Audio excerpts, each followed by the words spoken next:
So that is called as internally within the organization you are recruiting. Also, campus recruitments. All the campus recruitments are internal recruitments. All right. And then, we see people often applying for companies. What do they do with the CVs that are not selected?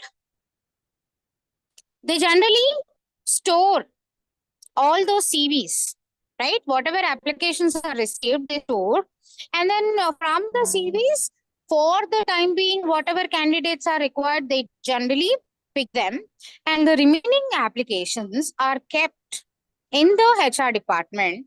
And anytime in future there is a requirement, instead of calling applicants from outside, they would be recruiting people from the already received applications. This is also another method for internal recruitment. And external recruitments are like walk-ins, campus drives, and your job notifications that are given through media and various job portals like LinkedIn. All these usually are called as external recruitment sources, right? So whenever I am trying to recruit an individual, the first and foremost thing, there are two things I should be taking care of. First thing is the education qualification of the person. And second thing is, right? See, not just the qualification of the person is important, but making sure that this rightly qualified person is placed in the right job. See, let me give you an example. A person who is specialized in cardiology, what happens if I put him in orthopedics? Somebody who's specialized in heart surgeries, what happens if I put them in musculoskeletal surgeries or bone surgeries? They may not be a right fit there, is it not? So for this heart surgeon to be able to perform at his best, I am supposed to be putting him in the right place, which is cardiology department. Okay. So ensuring that person is rightly qualified and also making sure that this rightly qualified person is given a proper place in the organization. So these are the two important components we should be looking for in procuring or recruiting. Okay. So where do we generally recruit people from? How do we come across various profiles of candidates, potential candidates? LinkedIn, the other job portals, madam? Yeah, various job portals, and generally, you have company itself Walk-ins. has a portal, career portal. So you can write to them, or you can upload your CVs on the portal, and as and whenever there is a requirement, they would be filtering required candidates from the applications received, and they would call for interview, right? So that is how it generally happens. So when we talk about, procurement, there are different approaches of procuring or recruitment. First is ethnocentric approach. What is ethnicity? Ethnicity means ethnicity means people from the home country will be recruited. Suppose if I'm recruiting candidates from a company operating in India, I'll try to recruit people only from India. That is called as ethnocentric approach, right? And next is polycentric approach, which is an opposite of ethnocentric. In ethnocentric, as a HR manager, I will be recruiting people from only India if my company is based in India. Whereas in polycentric, I extend my I extend my search across borders, right? So, I would be inviting candidates from various countries and nations to be a part of my recruitment process. This is polycentric approach. And there's another thing called geocentric approach. What is geocentric? Geocentric and polycentric more or less mean the same. Geocentric is usually across the globe, irrespective of the nationality, race, any other factor that could be a possible factor in recruitment. Everything is excluded. And if the person is found to be a right fit for the organization, no matter which country or which continent the person is or belongs to, you would recruit people, right? So thanks to digitalization and globalization of companies and industries, we see a lot of geocentric approach these days, right? People from India started working for countries across the globe. Is it not? Most of the software companies in India, their clients are US based or UAE based or UK based. So you see people of India working for other country companies. So instead of confining themselves to borders of India or the states of India, they're trying to, expand their roots into different countries and continents and nations, which is called as geocentric approach. Okay. So what is meant by talent acquisition? Acquisition means To acquire searching for, something. yeah. So searching for the right fit. See, market has thousands of options available. So from among the 1,000 applications received, I need one or two people to be filling up my vacancy or role. Is it not?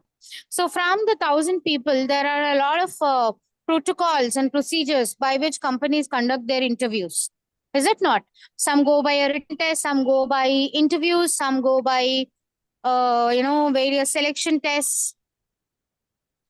So there are a lot of mechanisms by which companies acquire talent to fit in their job vacancies or roles. Okay.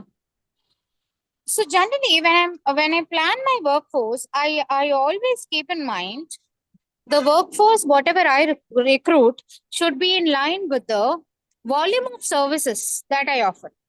Suppose if I am a what do I say? If I'm a startup. So generally, when a company is a startup, it has just entered the market. They don't generally experiment with hundreds or more number of products. The volume of services and products offered by a startup is usually less, right? So as they keep progressing and getting aware about the market, they start expanding their business, diversifying with more of products and services, right? So when it's a startup, the number of clients you get to have also will be very less. So with one or two clients, do you think I would be needing 100 or 500 employees? No, right? So initially, when I have only one or two clients, probably I might be able to run the organization with just 5 or 10, not more than that. As the number of clients of mine increase, right? So from one client or two client, I got like some 10 clients or 20 clients. So for one or two clients, I would be able to do away with 5 or 10 employees. But for 100 clients or 50 clients or 20 clients, my requirement of employees keeps varying, is it not? As the number of clients increase, as the volume of operations and services provided by me increase, the number of employees I would be needing for recruiting also will be vary. Okay. So this is called as human workforce plan. All right. And then thus usually recruitment goes by demand and supply. There's something called demand and supply in the market. What is it? What is meant by demand and supply? Any idea?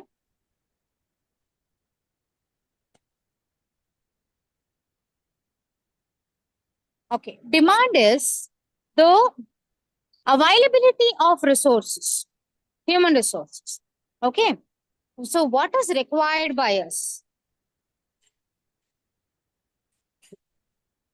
Every year you see thousands of graduates in engineering passing, right?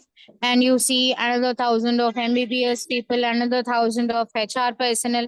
So they keep, what do you say? If they keep finishing their courses and educational programs and they enter into the market in search of jobs. Okay. So this is supply, right?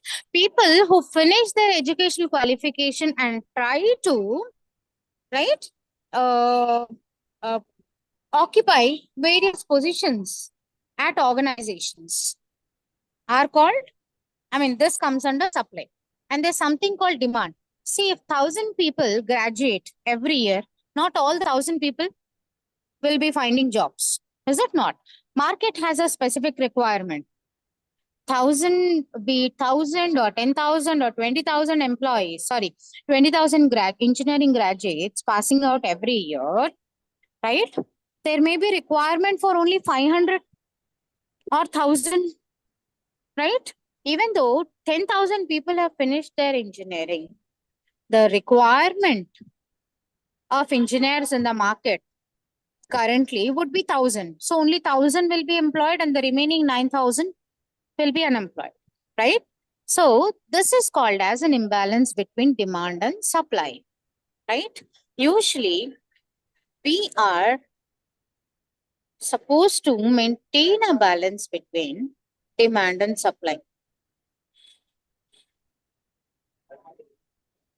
The number of available candidates, right, who are rightly qualified might be high. The demand for such candidates might be less, right? So what happens? More of unemployment. If the supply is less, see, on the other hand, let us take it the other way around. Only 1,000 people have graduated in engineering that particular year, but in the market, there's a requirement for 10,000 engineers. So demand is high, supply is less. That is also an imbalance. So for the market to be always in the good run, you should always maintain a balance between demand and supply, right? So the available candidates should be always in right proportion with the required candidates to fill up various vacancies or jobs across organizations. Okay, so this is called as balance between demand and supply. All right, I hope I'm clear. Yes, madam. Okay.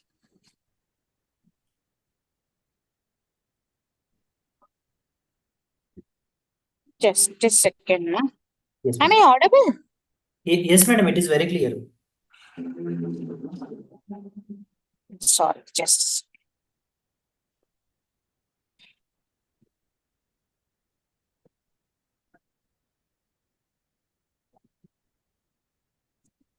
a second. No?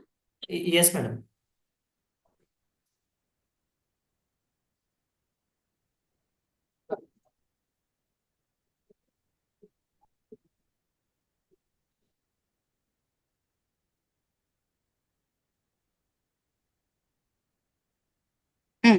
Okay. So clear with this ethnocentric approach, geocentric approach, and polycentric approach? Yes, Yeah. madam. And the terms like workforce planning, demand and supply and all, right? Yes. So population characteristics law, we spoke about shortages and surplus, right? Shortages when the demand is high, but the available number of people who could possibly fit in the role is less, you call as shortage. When surplus is when the demand is high, but the availability of rightly qualified personnel is less, you call it as surplus. Okay. So there are various factors that have an impact on recruitment. Let's talk about all of them. First is educational qualification. Do you think that this is one factor that will have an impact on workforce availability? Yes, madam. Definitely.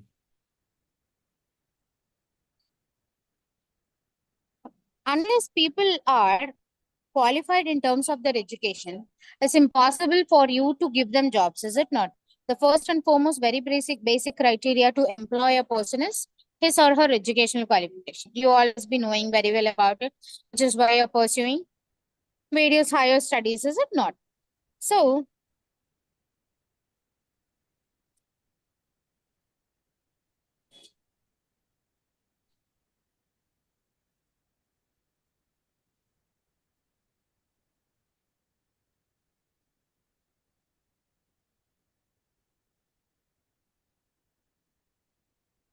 Madam, you are not audible.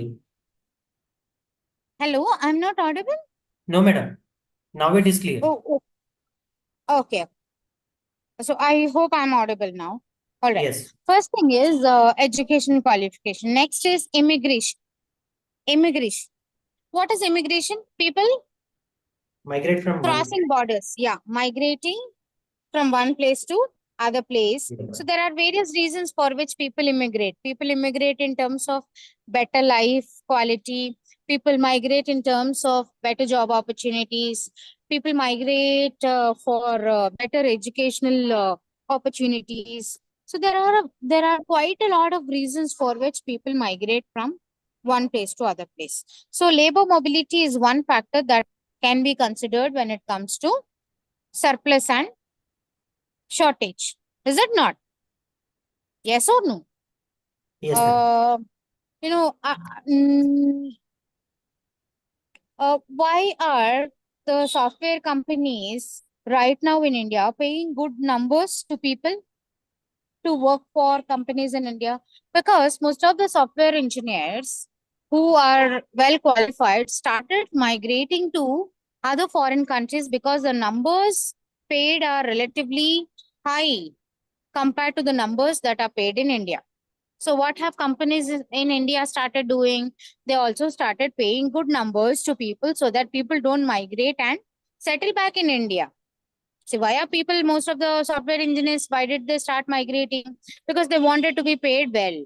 So if the same, more or less the same pay is maintained, pay scale is maintained here in India, why would people want to go to another country and live there? Is it not? So people who are just moving only here in India, possibly people can retain back in India. Is it not? Oh, so that is one thing you can do. Immigration. And then next thing is job exporting. What is job exporting? No idea, madam. Okay. Job exporting is how do I say? Hmm, outsourcing your job.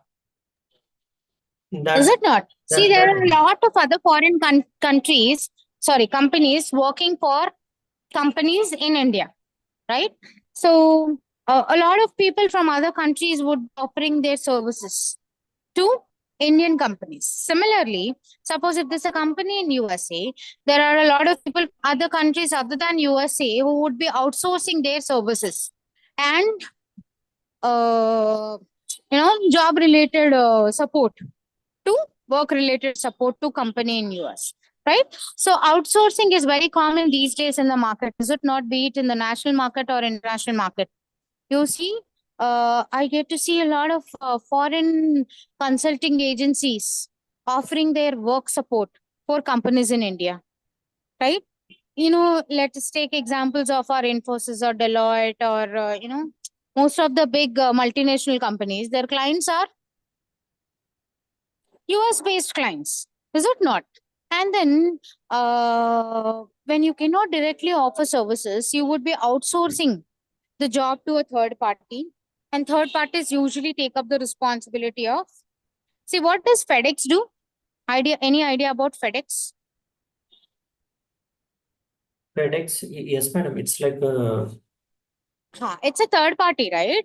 hmm. And I mean, it's a logistics, basically. Yes, Is it not? yes, It's a yes, logistics madam. company that helps in transporting goods from one country to other country, not within the country, across the nations and borders. FedEx usually operates. Is it not?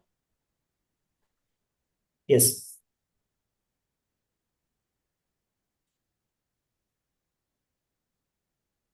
So, it's impossible for somebody who's staying in India to directly send a parcel to US. You need a third party doing the job, is it not? So, directly, uh, FedEx will be collecting things from India and sending it to US. Okay, so once it reaches US is not a small country, and if the parcel has to reach a specific part in USA, right? A FedEx will be relying on another third party to do the job of delivering goods to the customer at a specific geographical location, right? So transporting goods across borders is FedEx responsibility. So once it reaches US, ensuring the product reaches the customer at a specific geographical location could usually be the job of a third party. FedEx usually relies on a third party to do this job. Okay. So this is called as job export. Okay. So when people rely on external sources or other sources to get things done, usually job opportunities for candidates within the country might be relatively lessened. Is it not? What are the criteria upon which you select people for recruitment? What kind of candidates do you usually select for recruiting? Based on the company requirements, we will create a profile, madam. Based on that, recruitment process will follow some.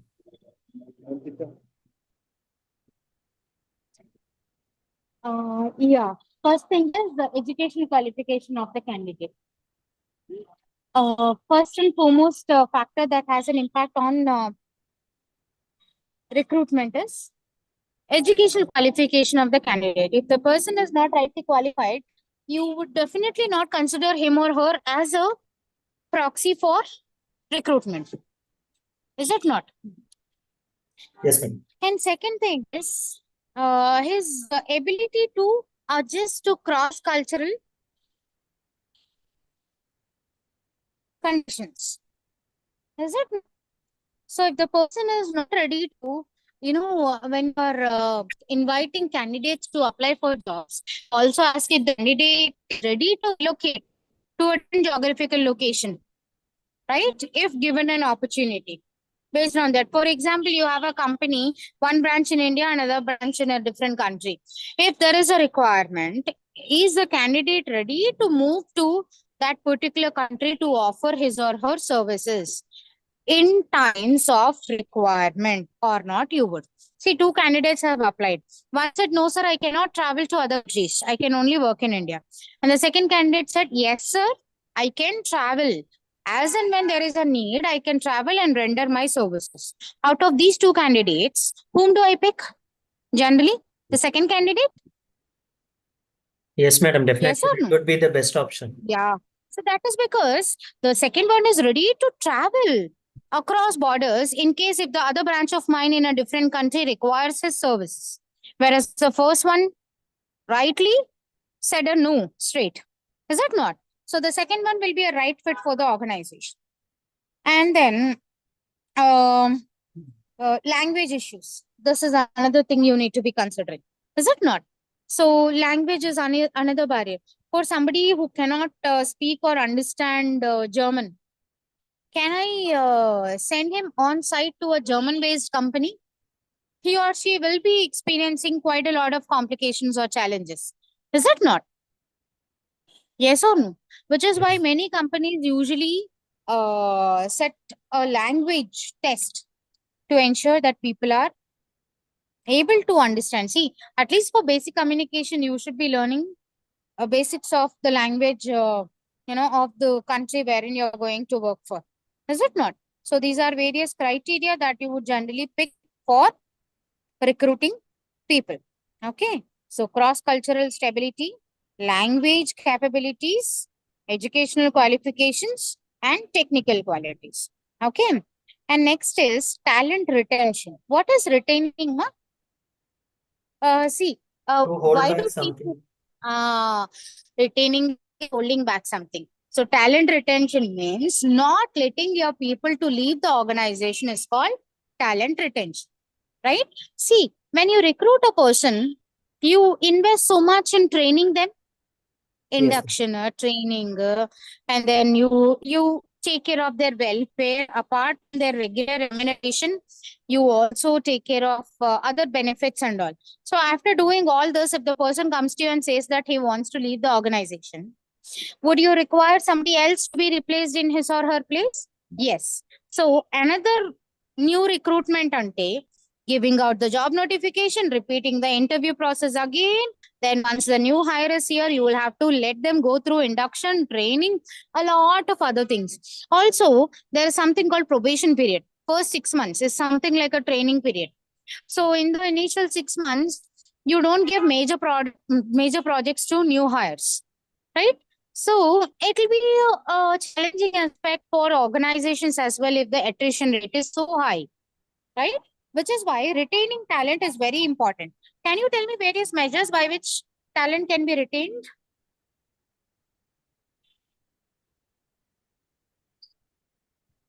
Maybe First thing is appropriate. discussing with the employee. Okay, discussing with the employee, you discuss and he says, I'm not happy with the payment, remuneration, I'm not happy with the facilities, I'm not happy with the work culture, or I'm not happy with the work timings, right? Or I feel I'm overloaded with work and pressurized, or my work-life balance is compromised. So they come up with n number of reasons. So what are you going to do as HR manager? Hmm? Yes, madam. Is it not? So, Yes. it's a quite challenging aspect. And especially when you're doing it in a multinational enterprise like MNC, multinational company, you have people from various countries, right, working for you. And it's not that easy to convince all of them because each of them have their own cultural preferences, regional preferences, then compensation related preferences. There are a lot of aspects people generally consider, is it not? So staffing usually becomes challenging. Sorry, retaining usually becomes challenging, right? So attrition rate, as such, take the national market or international market. Attrition rate is a very challenge that businesses do generally experience, and it's something not it's a problem that does not have a solution. Do you think can we can reach a zero attrition rate at any point? No, is it Might it not? be highly impossible, madam? You can only reduce attrition rate by Yes. mutually agreeing to the preferences and likes of the employees, but there won't be zero attrition rate. Is it not? Be it Yes. national market or international market, attrition rate is something that is a challenge that companies have been experiencing for decades, and maybe companies have to experience for all the decades to come, right?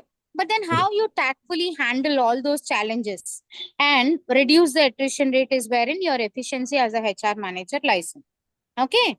So try meeting the needs and preferences of the employees. This will not give them thoughts of switching over to other companies. Okay. So make sure that you always pay them as per the industrial standards, focus on work-life balance, invest on training employees. So when an employee is trained and when you help an employee excel in their career growth and development, they will not be leaving. Out of gratitude, they stay back and they won't be leaving to any other organization. So what all you can do to retain an employee, you will have to ensure that all those measures are incorporated into your process flows to make sure your employee is not leaving anywhere. Okay. And also, are you responsible for continuous development and growth of your employee? Yes, madam. It will be a part. Yeah. So as an employer, you are responsible for the growth and development of your employee's career, right? So just not that you are utilizing an employee's services for your organizational growth, you should also create a platform wherein your employee also sees a career upgradation. Okay. So sponsor for certain educational programs, certification programs, let them undergo some skill training programs. Do whatever you can to upgrade their knowledge and skill set. Sponsor for seminars, conferences, workshops.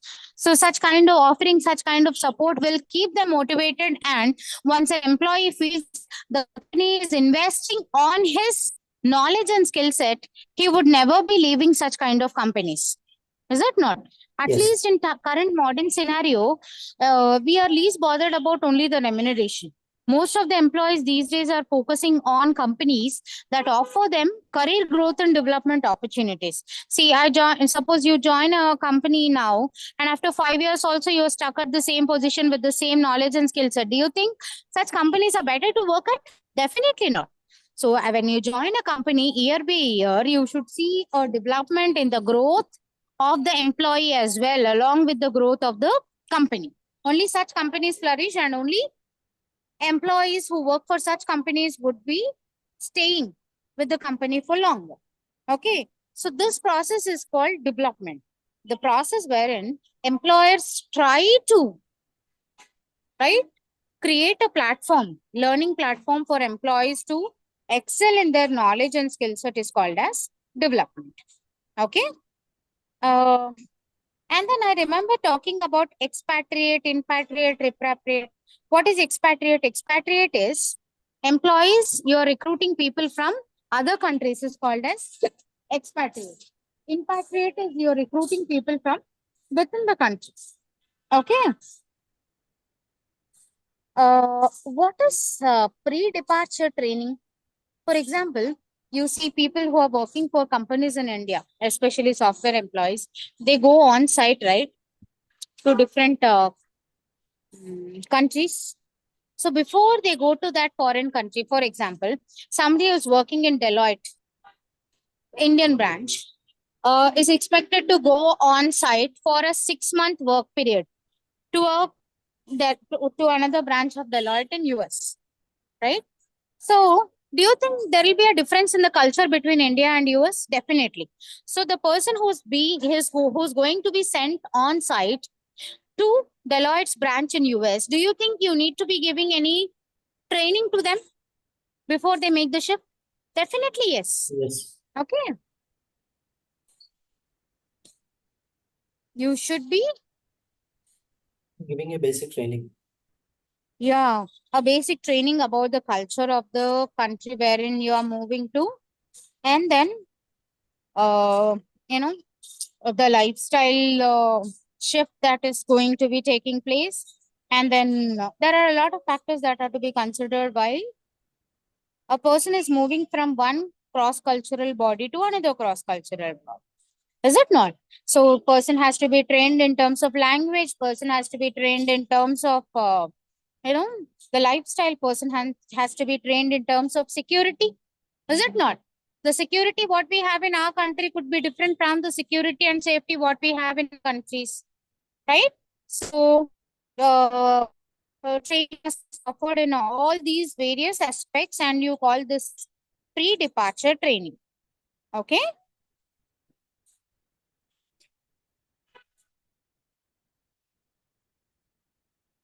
Pre-departure training. And once you have recruited an employee, you will be performance management. There's something called performance management. An employee's work efficiency is evaluated over a period of time, and you promote him or give him increments or bonuses or anything based on his performances, which is called as performance management, right? So it is very important for us to track performance of an employee on a regular basis and offer facilities of promotions, increments, and bonuses as per the performance efficiency that the employee gets to execute at the organization. Okay, clear with this? Hello? Yes, madam. Clear. Yeah. So this is all about performance, employee recruitment, training, development, and performance management, ma. In next class, we'll talk about reward system, the compensation, remuneration, and all aspects. Okay? Yes, madam. Okay. So I'll see you in tomorrow's session. And listen, see, the time constraint is making me just brush up the concepts. So I'm trying to cover everything and trying to give you a basic idea about what is what. Okay. Okay. So in detail, as per the number of hours given, considering the number of units to be covered, it's impossible, for anybody to go with a detailed description. Okay. Yes, madam. You can make it little Okay, fast to end the question. yeah, yeah. So we'll talk about reward management and all in the next session. Okay, ma? Sure. Thank you, madam. Oh, okay. Thank you, Karthik. Bye-bye. See you in the next Bye. session. Bye.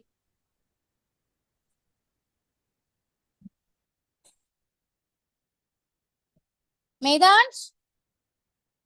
Medhansh?